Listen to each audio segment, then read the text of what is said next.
John Kendrick. I'm a musculoskeletal physiotherapist and the developer of dynamic tape. We're often asked how dynamic tape differs to kinesio tapes, and there's a lot of confusion out there surrounding the purpose of dynamic tape.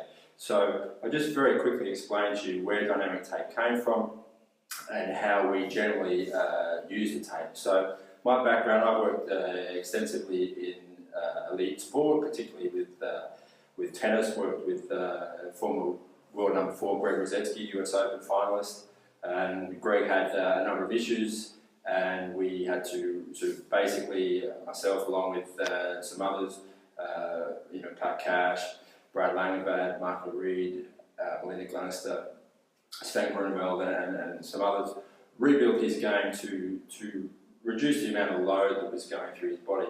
And I'll come back to that in just a second. The other part of my career was working extensively with cricketers in England as part of the physiotherapy team at Essex County Cricket Club. And in those two sports particularly, we see a lot of overload or overuse type of injuries. So our running injuries, our patellar tendons, our sore shins, our throwing injuries, our subacromial sort of pain syndromes, our shoulder impingement syndromes, and that sort of thing. And so we were often trying to manage the load that was going through these athletes' bodies. So, tissues don't fail because of pain, they fail because of load, and we wanted to manage that load. And we did that in various ways. So we might have ensured that they had adequate recovery time in between bouts of loading or in between training sessions, for example. We changed their equipment, maybe we changed the grip size, the balance in the racket or the weight of their cricket bat, for example. We may have changed their training environment, so instead of running hills, then maybe they run flats, so on and so forth. So there was a number of ways that we could do it, and one of the big ways that we do it was look at the way they're moving. Can we get them moving in a more efficient way, both for performance as well as for injury management and injury prevention? And there's a lot of good research out there correlating, some of the biomechanics and some of the kinematics with those other aspects of performance and injuries. And so we were trying to tie those things together.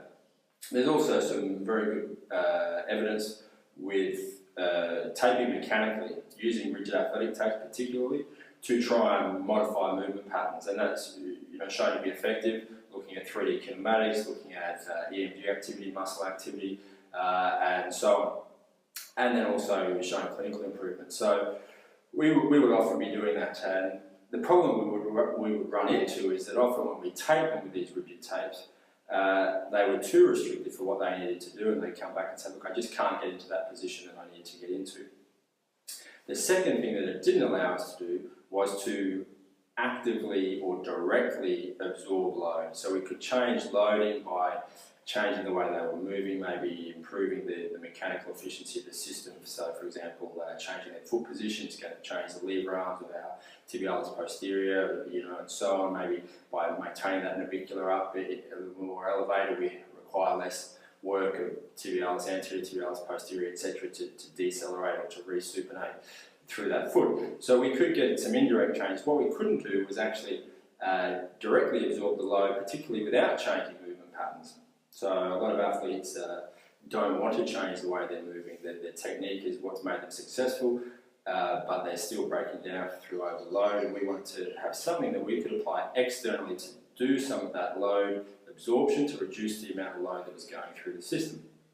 So they were our two main aims. We wanted to have something that could modify movement mechanically, so something that could pull the body one way or another, but without any restriction at all, so they could continue to move through these complex ranges of motion and techniques that were required for those athletic pursuits.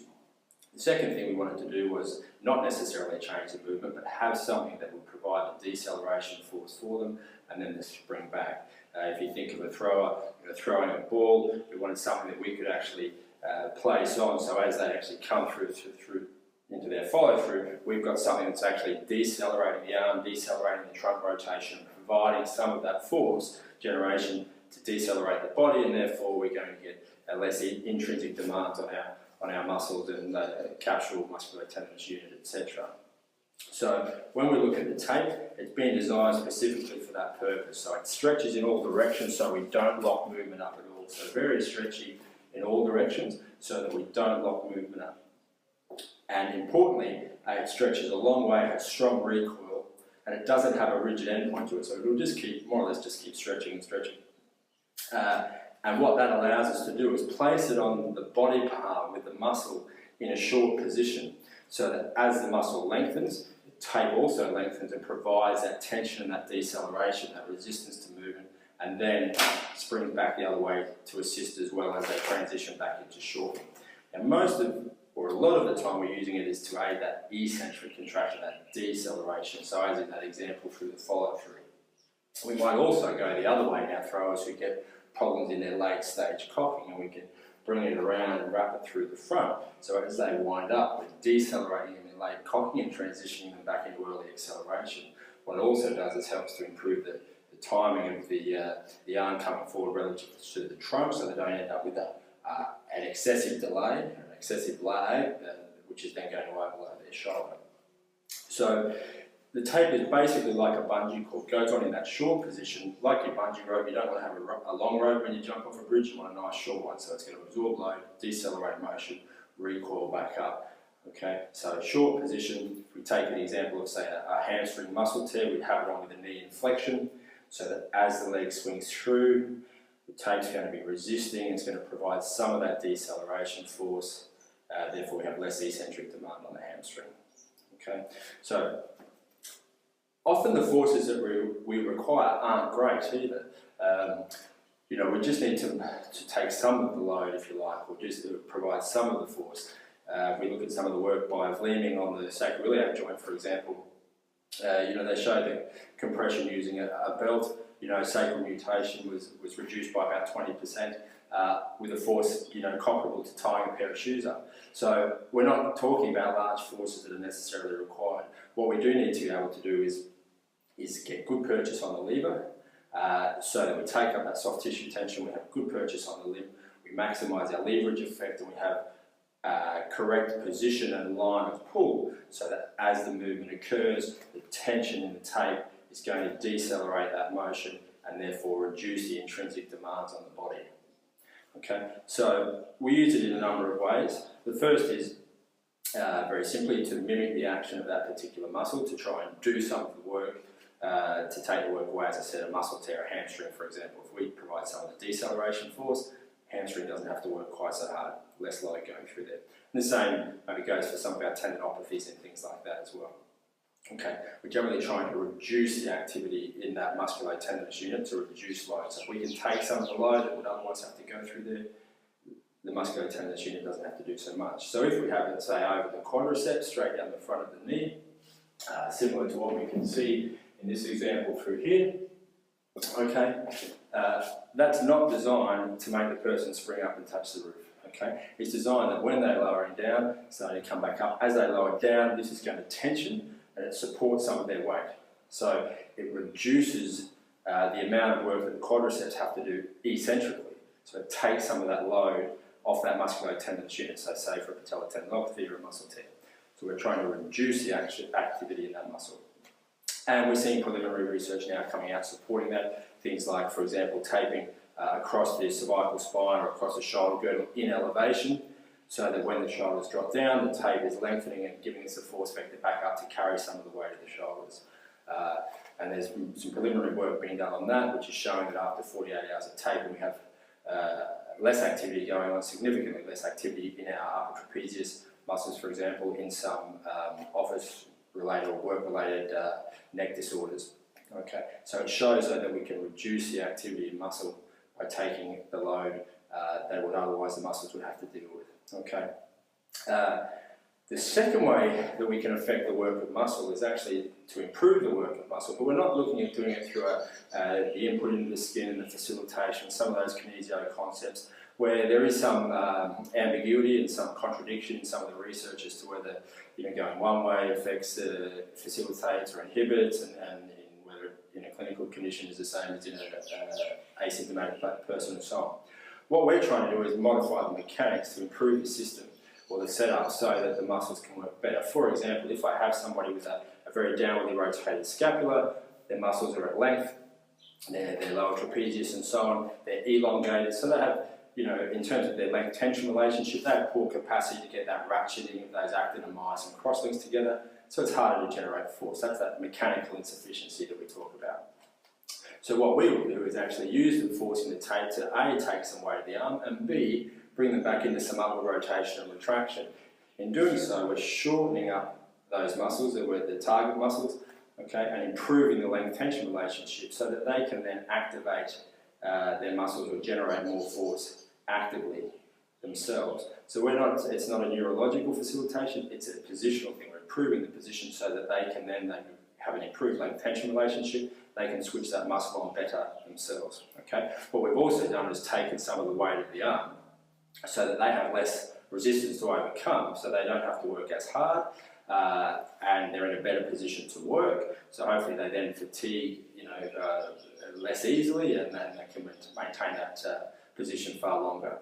Okay, so the first way is we're copying the action of the muscle. The second is we're putting the body, or using the force of the tape to improve the setup so that the muscles can activate better. So one way we're actually reducing activity, second way we're increasing it, but we're still increasing it by actually mechanically improving the position. Okay, and we do a lot of that sort of changes in position for functional things. You know, people have had strokes, for example, who say may not be able to get their hand out or externally rotate or supinate and so on. We can use the tape, the recoil in the tape, to give them an active assist in that sense. So it becomes, some of our finger things as well. It's almost like a dynamic splint in that regard. So we can use the tape to resist them going into the undesirable position, and to actually give them a bit of an assist. Might just be enough to make them anti-gravity or make them functional. Okay. Again, we're looking at that from a mechanical assist, using this strong recoil of the tape rather than a facilitation as such. And in order to do that, again, we have to put the tape on in that shortened position. So as we stretch, it's going to be decelerating or resisting, so it's helping the eccentric action. It's all then preloaded, so that the tape, or the energy in the tape, is being stored as elastic potential energy, and as they come back up, it's going to actually give us an active assist to some extent coming back up, especially at slow velocities. Okay, at fast velocities like throwing and things, I mentioned the one here coming around earlier. Once we start coming through very quickly, the speed of the arm, the torque, or the speed of rotation is going to be far greater than the ability of the tape to shorten. So basically the arm will overtake the tape as it's shortening. If we're on the back, however, it would be decelerating, and the tape's going to be stretching further, faster than the musculotendinous unit, so it's going to give us some of that deceleration.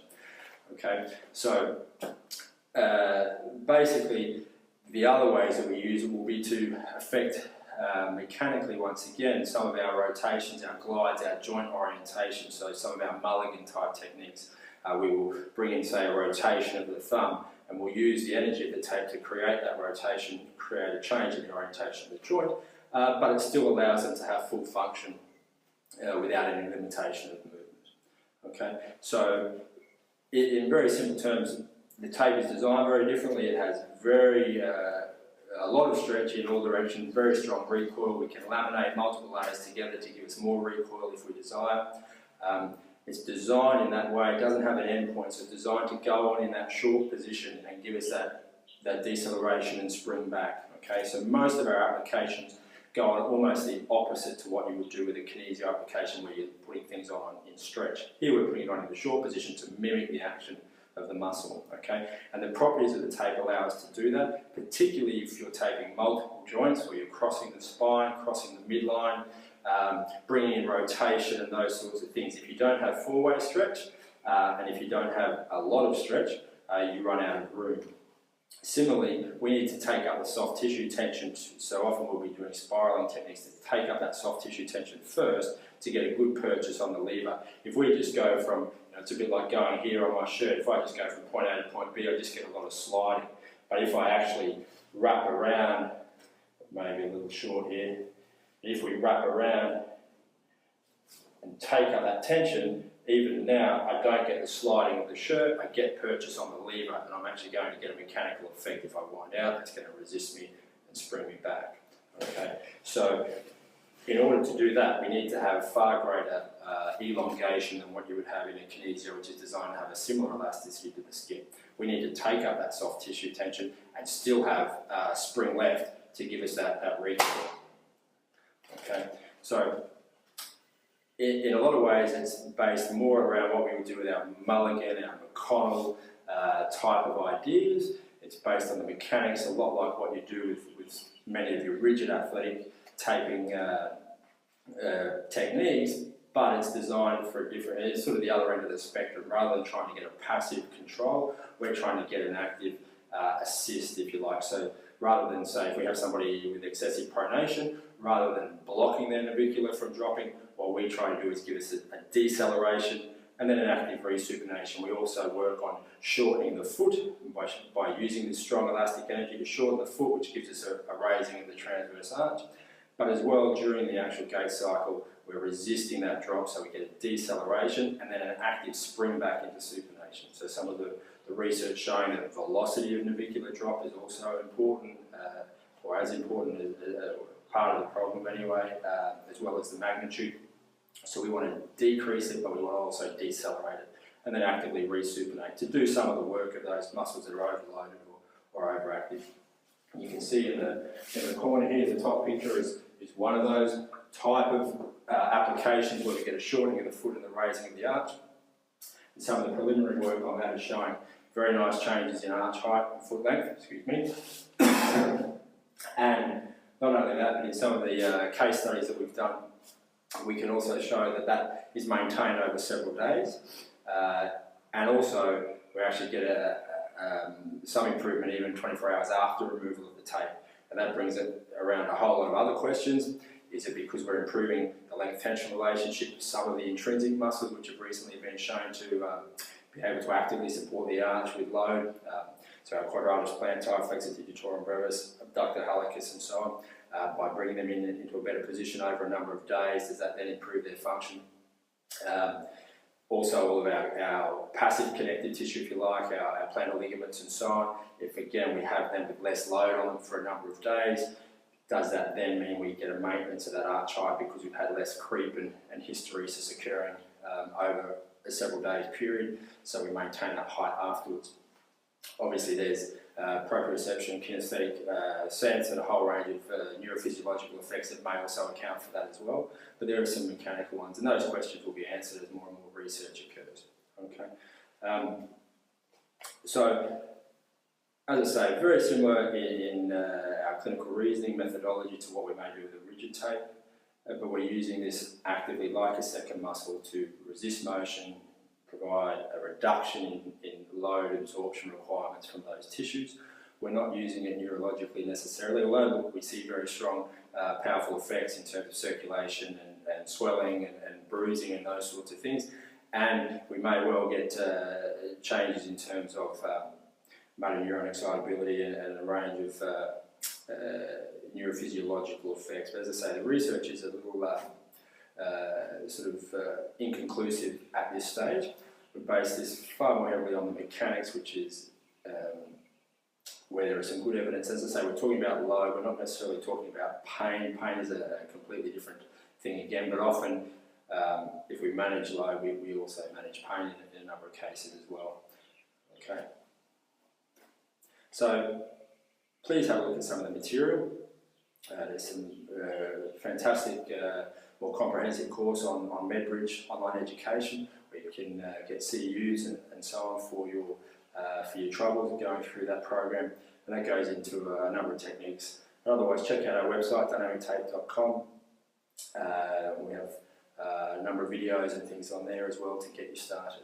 It is rather different when you apply. You have to, there are a few tricks of the trade, if you like, in terms of getting good adhesion, not creating problems with blisters and that sort of thing from pulling on the skin so much, because we are using this mechanically to provide that force, that deceleration, that recoil.